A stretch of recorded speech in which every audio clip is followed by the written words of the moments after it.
بسم اللہ الرحمن الرحیم۔ السلام علیکہ یا صاحب العصر والزمان۔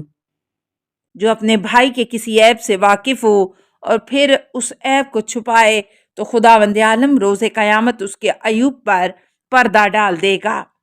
اسی طرح منقول ہے کہ ایک شخص نے حضرت صلی اللہ علیہ وسلم سے عرض کیا، احب ان یستر اللہ علی ایوبی، میں چاہتا ہوں کہ خدا میرے ایوب کو ظاہر نہ کرے۔ آپ صلی اللہ علیہ وسلم نے فرمایا، استر ایوبا اخوینکا ستر اللہ علیکا ایوبکا، تم اپنے بھائیوں کے ایوب کو پوشیدہ رکھو، خداوند عالم تمہارے ایوب کو چھپائے گا۔ اسی طرح سے حضرت صلی اللہ علیہ وسلم سے منقول ہے کہ من روا علی مومن روایت یرید بہا شایونہ وہدام مروتہ یسکت من عین الناس اخرجہ اللہ من ولایتہ ولا آیات الشیطان فلا یقبلہ الشیطان۔ جو کسی مومن کو بدنام کرنے کے لیے اس کا ذکر کرے اور اس طرح لوگوں کی نظر میں اس کا احترام ختم کرنا چاہتا ہو تو خداوند عالم اسے اپنی ولایت سے نکال کر شیطان کی ولایت میں دے دیتا ہے، لیکن شیطان بھی اسے قبول نہیں کرتا۔ امام محمد باقر علیہ السلام فرماتے ہیں، ان اقرب ما یکون العبد الی الکفر ان یوا فی الرجل علی الدین ویوسی علیہ اثراتہ وذلتہ لیونیفہ بہا یوما۔ کفر اور بے ایمانی کی سب سے نزدیکی سرحد یہ ہے کہ کوئی شخص کسی سے دین کے نام پر قریب ہوتا ہو کہ اس کی غلطیوں اور عیوب جمع کرتا رہے اور ایک روز انہیں فاش کر کے اسے بدنام کر دے۔ حضرت علی علیہ السلام نے جناب مالک اشتر کو جب مصر کا حکمران بنا کر بھیجا تو انہیں کچھ نصیحتیں کی اور عیب پوشی کے سلسلے میں ان سے فرمایا، تمہاری حکومت میں تمہارے نزدیک بدترین اور تم سے دور ترین ان لوگوں کو ہونا چاہیے جو لوگوں کی عیب جوئی کرتے ہیں، اس لیے کہ لوگوں میں بہرحال عیب پائے جاتے ہیں اور ان کو چھپانے کی سب سے زیادہ ذمہ داری حاکم پر ہے، لہٰذا جو عیوب پوشیدہ ہیں انہیں ظاہر کرنے کی کوشش نہ کرو، اس لیے کہ تمہارا فرض صرف ان عیوب کو دور کرنا ہے جو ظاہر ہیں، اور وہ عیوب جو پوشیدہ ہیں ان پر خداوند عالم خود حکم کرے گا، لہٰذا جتنا ہو سکے ان لوگوں کے عیوب کو چھپاؤ تاکہ خداوند عالم تمہارے ان عیوب کو چھپائے جن کو تم عیاں ہوتے دیکھنا پسند نہیں کرتے۔ نمبر 3، امانت داری۔ حقوق الناس میں سے ایک حق امانت داری ہے۔ امانت چاہے مال کی ہو یا راز کی، جب ایک قابل اعتماد شخص کے حوالے کی جاتی ہے تو اس امانت دار کے لیے ضروری ہے کہ ہر طرح سے اس کی حفاظت کرے، اور جب اس کا مالک طلب کرے تو اسے فوراً واپس کر دے۔ امانت میں خیانت نہ کرنا اور اسے اس کے مالک کو واپس کر دینا ایک الہی اور شرعی فریضہ ہے جس کے بارے میں بہت تاکید کی گئی ہے، اور ہر قسم کی خیانت کو دوسروں کی حدود سے تجاوز شمار کیا جاتا ہے، اور اسلامی نقطۂ نظر سے اس کا شمار گناہان کبیرہ میں ہے۔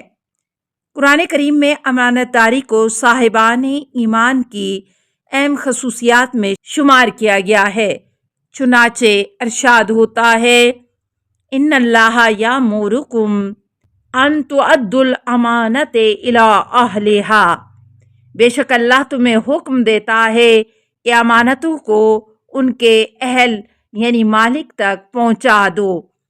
پیغمبر اکرم صلی اللہ علیہ وسلم فرماتے ہیں، لا دین لمن لا امانت لہو، جو امانت دار نہیں وہ دیندار نہیں۔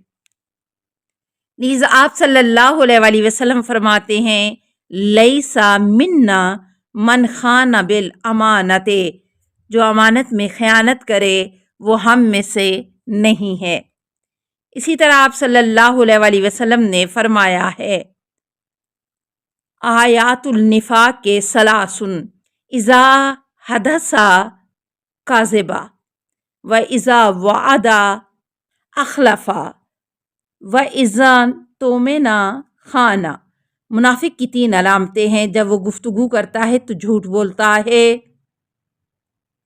اور جب وعدہ کرتا ہے تو وفا نہیں کرتا، اور امانت میں خیانت کرتا ہے۔ امام جعفر صادق علیہ السلام فرماتے ہیں، لا تنظروا الى طول رکوع الرجل وسجودہ فإن ذلک شیء فلو ترکہ استوحش لذلک ولکن انظروا الى صدق حدیث او ارائل و ادائل امانتہ۔ انسان کے طولانی رکوع اور سجود کو نہ دیکھو، اس لیے کہ یہ اس کی عادت بن گئی ہے، اور اگر اسے ترک کرے گا تو پریشان ہو جائے گا، لیکن یہ دیکھو کہ وہ بات کا سچا اور امانت دار ہے یا نہیں۔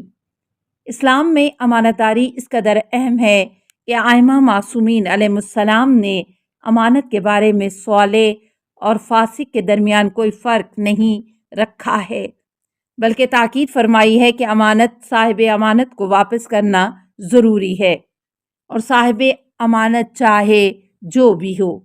امام جعفر صادق علیہ السلام اس سلسلے میں فرماتے ہیں، ان اللہ عز وجل لم یبعث نبی الا بصدق الحدیث وآداء الامانت الی البر والفاجر۔ خداوند عالم نے تمام انبیاء کو صدق بیانی اور ہر نیک و بد کے ساتھ امانت داری سے پیش آنے کا حکم دے کر مبعوث فرمایا۔ نیز آپ علیہ السلام فرماتے ہیں، ادوا الامانۃ ولو الی قاتل الحسین ابن علی علیہ السلام۔ امانت اس کے مالک کو ادا کرو، چاہے وہ حسین بن علی کا قاتل ہی کیوں نہ ہو۔ حضرت علی علیہ السلام فرماتے ہیں، لا تخن من ائتمنک وإن خانک ولا تنزع سرہ وإن اضاع سرک۔ جو تمہیں امانت دار سمجھے اس کے ساتھ خیانت نہ کرو، چاہے اس نے تمہارے ساتھ خیانت ہی کیوں نہ کی ہو، اور اس کے راز کو فاش نہ کرو، چاہے اس نے تمہارے راز کو فاش کیا ہو۔ امانت داری کے نتائج اور اس کے فوائد کے سلسلے میں بہت ساری روایتیں ہیں، جن میں سے ہم بعض روایات یہاں ذکر کر رہے ہیں۔ پیغمبر اکرم صلی اللہ علیہ وآلہ وسلم فرماتے ہیں، لا امانت الا امانت تجلب الغنی والخیانت تجلب الفقر۔ امانت داری، مالداری اور خیانت فقر کا باعث ہوتی ہے۔ اسی طرح سے حدیث میں حضرت علی علیہ السلام سے منقول ہے، آپ فرماتے ہیں، الامانۃ تاجر رزق والخیانت تاجر الفقر۔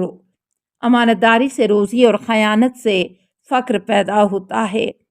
اسی طرح سے آپ علیہ السلام فرماتے ہیں، اذ کریات الامانۃ کثر الصدق۔ امانت داری اگر زیادہ ہو تو سچائی میں اضافہ ہوتا ہے۔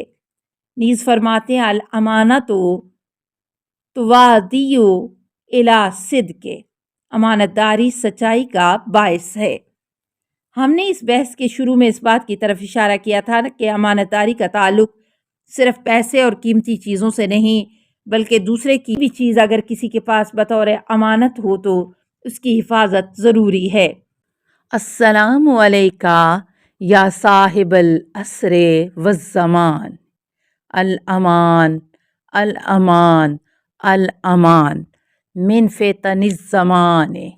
السلام علیکہ یا خلیفۃ الرحمن، السلام علیکہ یا امام الانس والجان، السلام علیکہ یا مظہر الایمان، السلام علیکہ یا شریک القرآن، السلام علیکہ یا قاطع البرہان، السلام علیکہ یا امام زماننا، ھذا اجل اللہ فرجک وسہل اللہ مخرجک وظہورک، السلام علیکہ ورحمۃ اللہ۔ اللہم صلی علی محمد وآل محمد۔